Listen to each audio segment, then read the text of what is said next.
Bon alors bonjour à tous, nous sommes dans la 27e causerie sur le traité des 8 chapitres de Maïmonide. Nous avions la semaine dernière abordé une introduction sur le 8e et dernier chapitre du traité, qui est le plus long, dans lequel Maïmonide s'intéresse à plusieurs choses, mais plus principalement à la nature humaine. Il s'intéresse à la nature humaine et les conséquences qu'elles peuvent avoir dans ses capacités à se parfaire et à devenir meilleur. C'est à la fois une approche psychologique, mais c'est aussi peut-être le chapitre le plus théologique, on va dire, du traité de Maïmonide, et qui est vraiment une introduction, tout le traité globalement est une introduction à la pensée de Maïmonide, mais le 8e plus particulièrement introduit vraiment les grandes idées qui vont être abordées ensuite, à la fois dans le livre de la connaissance, le Sefer Hamada de Maïmonide, et aussi dans le Moreh Nevuchim, c'est-à-dire le guide des égarés. Là, pour le moment, on va avancer petit à petit notre petite construction et on va aborder quelques points. Alors, ça va être peut-être un petit peu rock'n'roll, comme on dit, puisque on va aborder une critique radicale de Maïmonide sur tout ce qui relève de la superstition et de l'astrologie. Donc, on va voir un petit peu tout ça. Alors, voilà, là, ça vient. Donc, on va voir un petit peu tout ça. Dans le début en fait du chapitre, Maïmonide s'intéresse à la question de la nature humaine. Et à propos de cette question de la nature humaine, Maïmonide dit ce qu'on avait introduit en fait la semaine dernière, qu'il n'existe pas de nature spécifique, mais on peut concevoir une disposition de l'âme à la naissance, qui renvoie en fait à de la même manière que d'un point de vue physique, il y a le corps corporel en fait qui a une disposition à la manière dont le corps il va évoluer au fur et à mesure que l'enfant va grandir. Il y a aussi au niveau de l'âme quelque chose qui relève d'une disposition. Mais cette disposition n'a pas d'influence, on va dire, déterminée pour son comportement. L'homme reste toujours en fait libre de ses actes.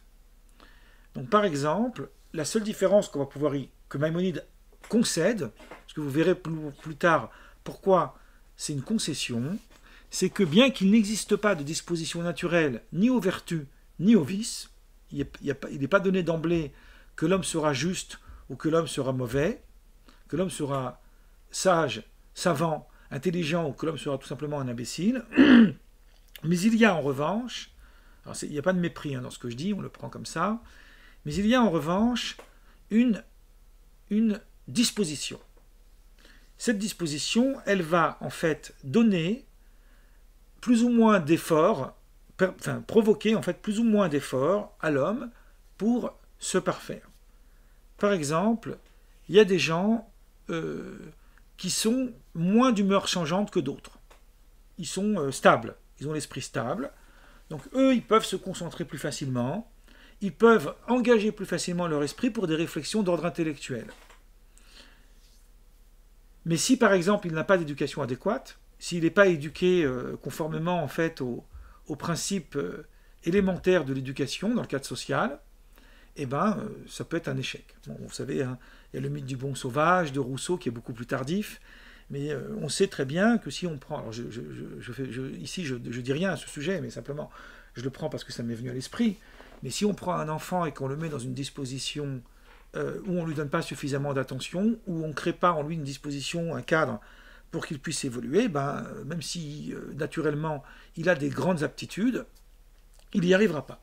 A l'inverse, c'est pareil. Quelqu'un qui a une nature plutôt vacillante, une nature changeante, alors il est moins disposé aux choses de l'esprit, mais s'il s'évertue à acquérir la connaissance et qu'il est mis dans un contexte qui lui ouvre l'esprit, alors il finira par y accéder, même si ça sera plus difficile. Donc, le texte de nos sages, parce que Maïmonide se réfère au texte rabbinique, qui dit, on avait analysé ce texte lorsqu'on a abordé le chapitre 6, qui dit, alors je le dis en hébreu et je le traduis, les fum tsahara agra, selon l'effort de l'homme, c'est là que revient le mérite, c'est tout à fait ça. C'est l'idée qu'il y a des choses qu'on peut accéder plus facilement, parce qu'on est disposé à ça. Il y a d'autres choses où on va y accéder plus difficilement. Pareil pour l'usage, l'habitude. L'habitude produit une seconde nature. C'est une phrase qu'on retrouve dans le Talmud, mais qui est en réalité un aphorisme qu'on retrouve partout. Et donc elle produit une seconde nature dans le sens que plus on s'évertue à faire quelque chose, plus ça devient facile. Moins on s'évertue à faire quelque chose, plus c'est fastidieux et plus c'est difficile. C'est pour ça qu'il faut habituer son esprit. Et c'est pareil pour le corps, le corps physique. Si on s'évertue à faire par exemple du sport, à ne pas négliger son corps et à faire des efforts physiques, alors le corps, il va donner de sa vigueur et il va se renforcer. Mais si on le délaisse, si on reste dans une nonchalance absolue, même si on a une disposition physique qui est très forte, eh ben on finira par ne plus du tout avoir la force de rien faire. Bon, ce sont des idées générales qui sont admises. Maintenant qu'on a dit ça, on va pouvoir avancer. Maïmonide donc nous dit qu'il faut toujours, même si on peut admettre qu'il y a une disposition, mais il faut toujours regarder les facultés d'évolution à partir de l'homme et jamais à partir du déterminisme, de quelque chose qui serait déterminé à la naissance. Et là, je vais prendre une longue parenthèse, même si c'est dans l'esprit du chapitre, mais je vais faire avec vous une longue parenthèse où ici Maïmonide oppose, on va dire, une critique radicale à l'astrologie. Et c'est une idée centrale dans l'évolution de la pensée juive. Donc c'est intéressant, même si ça nécessiterait qu'on fasse un débat à part sur ça. Là, je vais y aller un peu brièvement, mais je vais quand même vous montrer quelques pistes. Donc même décrit ça, j'ai résumé, je ne fais pas de la lecture du mot à mot. Il dit, je t'explique tout ça, parce que le traité des 8 chapitres, comme le guide des égarés, est censé s'adresser à quelqu'un, à un disciple. Donc il lui dit, je t'explique tout ça, pour ne pas prendre au sérieux les divagations qu'imaginent faussement les partisans de l'astrologie, lorsqu'ils prétendent que selon les moments où naissent les hommes, ils sont ou vertueux ou vicieux, qu'un individu est irrésistiblement contraint d'accomplir telle ou telle action. Non, pour Maïmonide, il n'existe pas de déterminisme à la naissance. L'homme peut, au moyen d'efforts, agir sur sa propre nature. Donc, il n'y a rien qui est décidé à l'avance. Et là, Maïmonide va dire une chose, donc je vais prolonger ce qu'il dit, et après, on va parler de ça. La suite, c'est pas du mot à mot, mais c'est un raccourci, en fait. J'ai réduit un peu ce qu'il écrit lui-même. Il dit une chose qui est absolument fondamentale dans toute la thématique de Maïmonide. Il dit, sache, donc il parle toujours à son lecteur, que le point sur lequel s'accorde et notre doctrine religieuse et la philosophie grecque, c'est que toutes les actions de l'homme relèvent de lui-même. Si l'homme était contraint dans ses actions, les commandements et les défenses de la loi divine deviendraient sans objet et toute la Torah de Moïse serait absolument vaine. Il y a ici quelque chose de radical chez Maïmonide. Ça ne laisse pas de place au doute. Pour Maïmonide, on ne peut concevoir la foi religieuse, on ne peut concevoir la connaissance de Dieu si on considère que le destin est déjà écrit d'avance. Contrairement à tout ce que l'on pourrait croire, puisque avoir la foi en Dieu, c'est imaginer donc que Dieu a écrit l'histoire à l'avance, et qu'il n'y a rien de nouveau dans la connaissance de Dieu. Donc à partir de là, le monde est déterminé, il suit son cours. Alors là, j'utilise la phrase dans un autre sens que l'aphorisme talmudique, qui lui se base sur Qoéleth. Le monde suit son cours, ça veut dire il suit son cours naturel. Mais là, j'ai utilisé la phrase pour dire il suit le plan divin. La question du rapport entre le plan divin et le déterminisme est une question extrêmement complexe que j'aborderai une autre fois. Ne croyez pas que je veux l'évacuer, sauf que ce n'est pas la centralité du discours ici. En revanche, ce dont je parle maintenant, à savoir que la liberté, donc le libre arbitre, ici je parle de liberté dans le sens de libre arbitre, a été entièrement donné à l'homme, et qu'il est intégralement libre de ses actes, est pour Maïmonide le fondement même, le socle même de toute la réalité religieuse, de la révélation mosaïque. Il n'y aurait pas de religion s'il n'y avait pas de libre arbitre. Alors, je vais dire ici une parenthèse qui, elle aussi, aurait nécessité un débat plus long.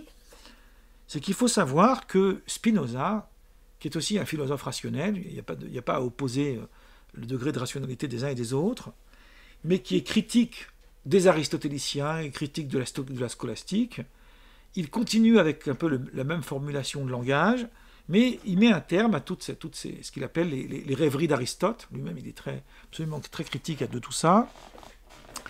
Et lui, on trouve un long chapitre à la fin de l'éthique de Spinoza, où il oppose violemment, en fait, une critique contre Descartes, qui suppose que la liberté de l'homme repose sur son libre arbitre. Spinoza pense que la liberté de l'homme ne repose pas sur son libre arbitre. Là, encore une fois, ce sont des choses que j'énonce comme ça, qui nécessiteraient un débat à part. Alors, même si Spinoza n'hésite pas à citer Maïmonide quand il s'oppose à lui, ici, en l'occurrence, je ne me souviens pas qu'il l'ait cité dans ce passage. En revanche, il y a des idées similaires en contradiction, je veux dire en miroir. L'idée centrale de Spinoza, c'est que l'homme est influencé par ses propres affects. Il croit qu'il est libre parce qu'il est confronté à plusieurs choix, mais in fine, il décide ce que ses affects lui poussent à décider. À partir de là, pour Spinoza, il y a ce qu'on appelle un déterminisme philosophique. Ce n'est pas un déterminisme astrologique. Spinoza s'y oppose, il est rationnel. Il ne s'oppose pas à la rationalité, heureusement, mais il pense que l'homme il est déterminé par ses affects, sa culture, son éducation, etc. Bon.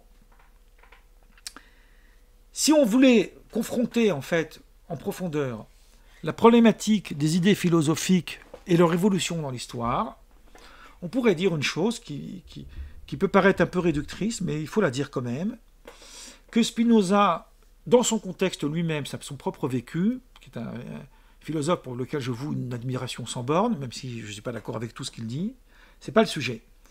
Mais Spinoza a quand même vécu une histoire tragique. On sait qu'il était dans le monde juif, il a étudié les textes juifs, il a écrit un manuel d'hébreu, il connaissait la tradition juive, même s'il n'était pas un grand talmudiste, il fait référence de manière allusive au Talmud dans ses œuvres, son manuel en fait presque, de théologico-politique est un manuel de connaissances théologiques et bibliques absolument saisissant, il n'y a pas de doute là-dessus. En revanche, toute sa philosophie est une critique radicale contre la religion. Ce n'est pas une critique contre Dieu, Spinoza n'est pas athée, mais c'est une critique contre la religion. Et ce qu'il oppose en fait à la religion, c'est l'idée de dire que l'homme serait toujours responsable de ses actes parce que c'est lui seul qui choisit d'accomplir le mal ou d'accomplir le bien. Autrement dit, le rapport que la foi entretient avec le libre arbitre, ça c'est la lecture que fait Spinoza, n'est pas un rapport parce que ça lui donne les moyens, les capacités de devenir libre, mais au contraire, c'est ce qui le rend coupable de ses actes, lorsqu'il accomplit un péché, une transgression. C'est une idée que je ne vais pas aborder maintenant, je l'avais fait longuement lors d'une causerie dans un contexte particulier. Mais ce qui est intéressant de montrer ici, c'est qu'il est possible, c'est pour ça que je dis que c'est un peu extravagant ce que je dis, que la critique de Spinoza, qui est une critique assez véhémente, relève aussi d'une évolution liée à son propre vécu. Donc si vous voulez, j'utilise ses propres ficelles pour le comprendre lui. C'est-à-dire elle est liée à son propre vécu dans le sens que Spinoza a été excommunié, même si ce terme n'existe pas dans le monde juif. Donc il a été mis en chérem pour ses positions opposées à la doxa, entre guillemets, religieuse. Et c'est cette idée-là qui a permis à Spinoza de développer une pensée qui serait déterministe. Il est déterministe, mais il ne l'est pas d'un point de vue astrologique, il l'est d'un point de vue philosophique. Mais cela ne signifie pas que pour Spinoza, l'homme n'est pas libre. C'est la connaissance de ses limites qui le rend libre. Bon, je résume très vite. Alors que pour Maïmonide, c'est exactement l'inverse. Le Maïmonide aussi produit une pensée qui libère l'homme. En revanche, pour lui, cette liberté est une émanation, c'est une succession, elle provient en fait de son libre arbitre, de sa liberté absolue. Mais dans la suite du texte de Maïmonide, il le dit clairement. Il dit par exemple que si l'homme était déterminé, il va dire deux éléments qui vont nous intéresser. que si l'homme était déterminé à la naissance, l'éducation, l'apprentissage, le fait de vouloir éduquer quelqu'un pour le rendre meilleur que ce qu'il est, ou pour améliorer ses actions, ça n'aurait aucune incidence sur l'homme, sur l'individu. Si celui-ci était déterminé, ça servirait à rien. Donc on arrêterait l'éducation, on arrêterait l'apprentissage, puisque de toutes les façons, tout est déterminé. Vous voyez à quel point ça devient absurde. Et la deuxième chose, et c'est une idée qui nécessiterait une séance à part, mais comme il le donne en exemple, je le cite. Et là, ça rejoint en fait la critique de Spinoza, puisqu'il est question de ce qu'on appelle en hébreu le sachar ve'onesh, c'est-à-dire le salaire et la punition, la récompense et la punition. Et donc il dit la chose suivante. Il dit lorsque un homme qui s'appelle Siméon, en hébreu on les appelle comme ça, on dirait en français on dit Pierre, Paul, Jacques. En hébreu on dit Ruben, Shimon et Lévi, on emploie les noms des 12 tribus. Donc si un homme s'appelle Siméon, il rencontre Ruben, il se fâche avec lui, il le tue, fatalement, Ruben il a été tué parce qu'il devait mourir. C'est le destin. Donc s'il devait mourir, Simon n'a fait qu'accomplir le destin divin. S'il n'a fait qu'accomplir le destin divin, pourquoi serait-il coupable du crime qu'il a commis? Donc Maïmonide rejette cette idée radicalement, et il considère que la culpabilité du criminel, elle est entière, et le déterminisme n'a rien à voir là-dedans. Alors, ce sujet, on va l'aborder un peu plus tard. Maïmonide va apporter même une réponse presque d'ordre politique et éminemment moderne sur cette problématique. Il y a aussi une autre question qu'on va aborder plus tard, c'est la question de la connaissance de Dieu et donc le libre arbitre, la liberté qui a été donnée à l'homme, qui est une antinomie, ce qu'on appelle une aporie. Ça, je vais laisser pour après. Ce qui va m'intéresser ici de vous montrer, et c'est avec ça qu'on va finir aujourd'hui notre causerie, c'est ce que Maïmonide, l'apport en fait ici de Maïmonide, qu'il qualifie être le cœur en fait de la révélation sinaïtique, puisque pour lui, le judaïsme n'a pas de sens en dehors de ça, hein, c'est ce qu'il dit, hein. Toute la loi de Moïse serait absolument vaine, et pourtant, cette idée est loin d'avoir fait l'unanimité. Par exemple, je vais dire des choses assez intrigantes, il y a des textes dans le Talmud, dans la Guémara, dans le traité Shabbat, ailleurs, où on voit qu'ils sont de nature astrologique. Il y a par exemple un texte dans le Talmud, dans le traité Shabbat, qui explique la nature de l'être humain en fonction du jour de la semaine où il est né. Il y a un midrash que pourtant Maïmonide cite dans ses livres, qui s'appelle Le Pirkei des Rabbi Eliezer, qui a été traduit en français, mais je pense que le livre est épuisé aux éditions Verdier. Moi, je ne l'ai pas. Les chapitres de Rabbi Eliezer, qui est un traité d'astrologie, et qui remonte au IIe siècle. Il y a eu un apport astrologique énorme dans les textes juifs. Abraham ibn Ezra, un grand commentateur de la Torah, a écrit des œuvres d'astrologie. Alors, je voudrais dire une chose ici, avant qu'on se mette un petit peu à rêver. Hein, je ne suis pas dans l'astrologie de Madame Soleil, dans le magazine de télévision. Hein, ce n'est pas le sujet. Pendant très très très longtemps, on a considéré que l'astrologie était une science parce que ça intégrait l'astronomie. D'accord? Et comme on calculait la rotation des planètes, les influences astrales apportaient des données intéressantes dans cette réflexion.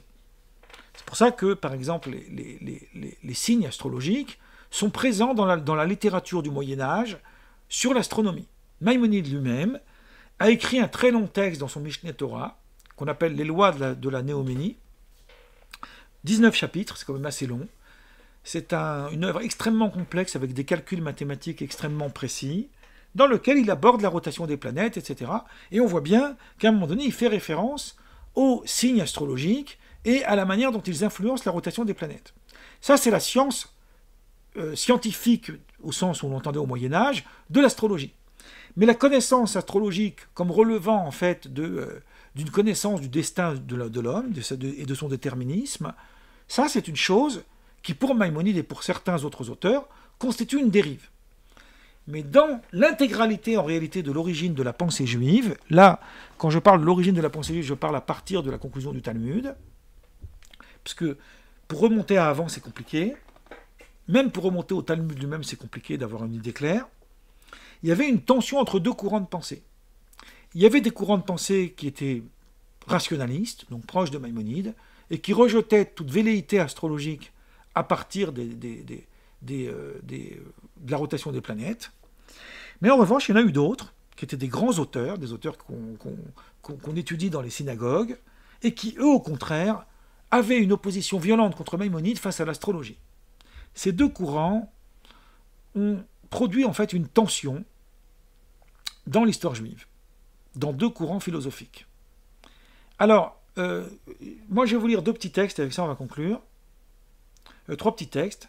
Maïmonide, dans son livre de la connaissance, il écrit la chose suivante. Il dit « Il est interdit de faire des prévisions astrologiques, ou même se contenter de propager ce genre de mensonges dont les imbéciles imaginent que ce sont des paroles de vérité et des discours de sagesse. Quiconque porte foi en ces choses, et dans d'autres similaires, qu'il pense en son fort intérieur, qu'elles correspondent à la vérité et dignes de sagesse, mais qu'elles sont interdites par la Torah. » Vous voyez, ça veut dire, en fait, elles existent, mais la Torah nous a demandé de nous en éloigner, n'est rien d'autre qu'un sot et un insensé. Tandis que les personnes douées d'intelligence, en possession de toutes leurs facultés mentales, savent pertinemment que toutes les choses que la Torah a interdites sont dépourvues de sagesse et reposent sur de la futilité et du vent. Donc l'astrologie relève de choses que la Torah a interdites parce qu'elle relève du vent. C'est pourquoi la Torah, en nous mettant en garde contre toutes ces sottises, a déclaré « Tu resteras intègre avec l'Éternel ton Dieu ». Qu'est-ce que ça veut dire intègre avec l'Éternel ton Dieu? Ça veut dire qu'il faut ne pas chercher à prédire l'avenir et vivre l'instant présent avec foi. C'est tout. Voilà ce qui nous est demandé, pas autre chose. Donc Maïmonide, si vous voulez, on pourrait dire qu'il y a trois degrés. Il y a ceux qui pensent que l'astrologie a une véritable influence et qu'elle est inclue dans la conception juive.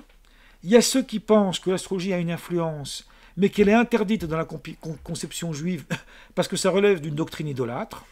Et il y a d'autres, comme Maïmonide, qui pensent que c'est une sottise, que ça relève d'une sottise, et qu'il faut s'en éloigner radicalement. Vous voyez, ça c'est une position radicale. Il faut savoir que Maïmonide a aussi, dans d'autres textes, un rejet radical pour ce qu'on appelle la superstition. Là encore, il y a des passages du Talmud entiers qui évoquent ces idées, ce qu'on appelle des sgoulottes, qui évoquent des notions de superstition. Et le rabbi Eliaou de Vilna, en fait, maintenant aujourd'hui ça s'appelle Vilnius, ce qu'on appelle le Gaon de Vilna. J'avais fait toute une longue causerie qui est sur YouTube sur le chassidisme et le Gaon de Vilna, où je parle de ce que je vais vous dire maintenant, qui lui était au XVIIIe siècle, qui a été considéré comme le plus grand sage de l'histoire juive depuis on va dire, presque les 600 ou 700 derniers siècles. Donc c'est une autorité incontestée du monde juif. Lui a un texte extrêmement violent contre la radicalité de Maïmonide, et en rapport à l'astrologie, et en rapport à la superstition, etc. Et il a cette phrase en conclusion, il dit « Ce sont les folies, en fait, on pourrait dire les dérives de la pensée grecque qui ont complètement tourné la tête de Maïmonide. » Donc Maïmonide restait pour le Gaon de Vilna une référence pour tout ce qui concerne la connaissance de la loi religieuse, mais pour tout ce qui relève de son apport philosophique, il la rejetait radicalement. Bon. Il y a par exemple, je vous ai cité tout à l'heure Ibn Ezra, donc Ibn Ezra, qui était du Moyen-Âge, lui dit tout simplement que la connaissance de Dieu n'est pas en contradiction avec le libre arbitre de l'homme. Pourquoi? Puisque, en réalité, Dieu a transmis aux astres la connaissance du futur. Autrement dit, il s'est dépossédé de ce savoir, parce que Dieu peut tout faire, regardez jusqu'où ça va, pour le laisser aux astres. Mais l'homme, d'un point de vue de Dieu, il reste libre. C'est uniquement que le destin est écrit dans l'astrologie, dans les astres. Une explication extravagante qu'il nous dit. Et je vais vous lire une troisième source, qui est une source d'un rabbin qui s'appelle Joseph Rabiba, qui est du XVe siècle, dans son commentaire sur le Talmud dans le traité Sanhédrin, où on voit qu'il s'oppose à Maïmonide et il retient un certain apport astrologique dans les textes juifs. Il dit, ce qui est interdit concernant l'astrologie, c'est uniquement de se fier aux présages et de pratiquer la divination. Ça veut dire de considérer que parce que les choses sont écrites, donc on n'a plus rien à faire. Il dit non, ce n'est pas un déterminisme radical. Mais lire la position des planètes et leurs mouvements, comme le font les astrologues, observateurs des étoiles, n'a rien à voir avec l'interdit de s'adonner à l'art divinatoire. L'astrologie constitue une science avérée, en tant qu'il relève en effet d'un décret de Dieu, d'avoir fixé depuis les origines de la création que le monde soit dépendant des astres. C'est pourquoi il appartient à tout homme religieux de prier afin de s'affranchir de ce qui a été déterminé pour lui par les astres. Donc il faut se libérer d'une influence astrale, alors que pour Maïmonide, l'influence astrale, ça n'existe pas. C'est Dieu qui est à l'origine de tout, et qui est par conséquent dans son pouvoir de modifier à sa guise ce qui a été décidé. Et là, il va raconter un exemple qu'un astrologue avait dit à Rabbi Akiba que sa fille mourrait le jour de son mariage. Donc Rabbi Akiba était très très inquiet, mais elle a été sauvée par l'acte de charité qu'elle a accompli ce jour-là. C'est dans le traité Shabbat 156b, c'est tout un passage là-bas qui parle d'astrologie. Les sages nous ont juste mis en garde de ne pas porter foi en ce genre de pratique. Il nous est recommandé de nous fier uniquement à celui dont la parole a fait que le monde soit, et qui par sa bonté protégera ceux qui le servent de tout mauvais présage. C'est ainsi que disent les sages. D'où savons-nous qu'il est interdit de consulter les astrologues? Parce qu'il est dit, tu seras intègre avec l'Éternel ton Dieu, comme la référence que Maïmonide aussi a citée. Et là, il conclut. La position de Maïmonide, en revanche, qui inclut parmi les interdits de divination aussi ceux qui pratiquent la science astrologique, ne me semble pas pertinente. Ça, c'est Joseph Rabiba, 15e siècle, Nimouké Yosef. Et je vais terminer mon propos aujourd'hui avec ce très très bel enseignement du Meiri. On a cité le Meiri hier, on va le reciter aujourd'hui, on a parlé beaucoup du Meiri, son immense œuvre, qui est le plus universel des penseurs juifs du Moyen-Âge, et qui vivait à Perpignan, donc c'est un Français. Et lui, il commente cette phrase dans le Talmud, qui nous dit « En mazal les Israël ». Il n'y a pas d'influence astrale pour Israël. Et le Meiri nous dit « Pourquoi il n'y a pas d'influence astrale pour Israël ? Parce que les nations sont adorateurs des astres.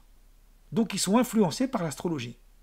Or, Israël, qui croit au Dieu unique, il se place au-dessus des astres, donc il n'est plus influencé par les astres. Et il conclut et il dit, c'est pourquoi tous les membres des religions monothéistes, que sont les chrétiens et les musulmans, qui eux ont décidé de s'affranchir en fait de toute croyance païenne, et qui se relient en fait au Créateur qui est au-dessus des astres, peuvent, par leur piété, en fait, s'affranchir de toute influence astrale. Voilà, j'ai duré plus longtemps que d'habitude, mais c'est pas grave. Là, j'arrête donc l'enregistrement.